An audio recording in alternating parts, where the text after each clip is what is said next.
Hi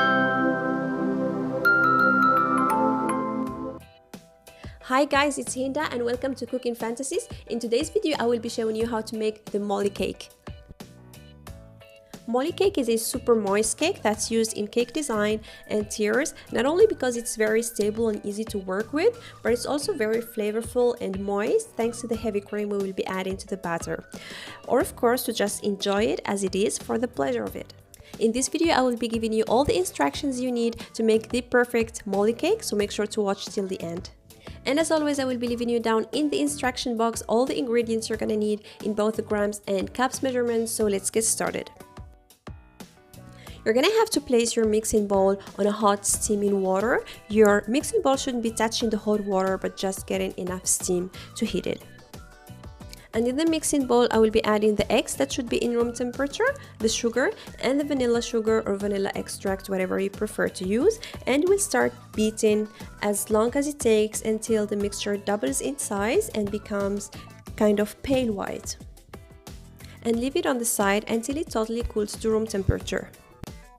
And meanwhile, we will prepare the whipped cream by beating the heavy cream that should be very cold, either in a mixing bowl or with a hand mixer, until it reaches a stiff consistency. And you could also do this simultaneously while beating the eggs with the sugar. Now back to the first batter, we're gonna add the baking powder to the flour, mix them together, and then start sifting these dry ingredients directly into the eggs and sugar mixture.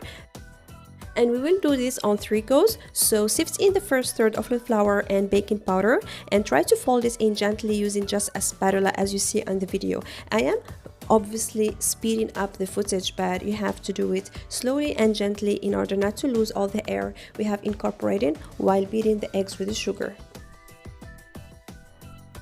Once all the flour is incorporated, we're gonna start adding the whipped cream into the first batter we have just prepared.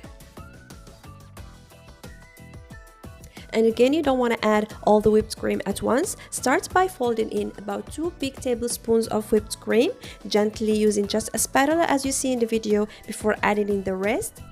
About 1 cup or 3 big tablespoons full of whipped cream at the time until you have incorporated or folded in all the whipped cream. The whipped cream is not only important for the texture of the cake, but it does add to the flavor and it gives it a really nice taste. Now about my baking tin, that's a 20 centimeters, 8 inches baking tin that I have covered in parchment paper, both on the bottom and on the sides. This is very important to be able to easily remove it when it's baked. And like always, I use some normal cooking oil or cooking spray to make the parchment paper stick to the baking tin. And then bake it in 160 degrees Celsius, that's 320 degrees Fahrenheit, preheated oven for about 1 hour. With these ingredients, your cake will rise up to 10 centimeters, that's 4 inches, so make sure your baking tin is high enough. And as soon as you take it out of the oven and while it's still hot, flip it over a cooling ray. This helps to remove any bumps that might have occurred while baking and helps you have a flat layer.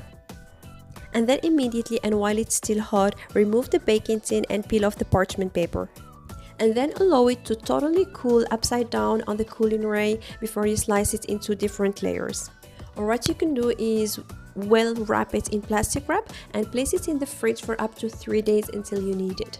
And only then when you need it and you are ready to assemble your cake, you can slice it into as many layers as you want to have in your cake. And down in the description box, you will find a chart of how to adjust your ingredients depending on the size of your baking tin. And as you can see, it's quite moist from the inside, it doesn't make much crumbs, and the flavor is just remarkably amazing. I would recommend you to try this recipe, I'm sure you will like it. I used this very same cake to make this amazing birthday cake, and I will leave you down in the description box the link to the video if you want to see how to make it step by step. I thank you for watching and I hope you enjoyed the video. If so, please give it a thumbs up. Don't forget to subscribe to my channel and I see you soon with a new baking recipe. Happy baking!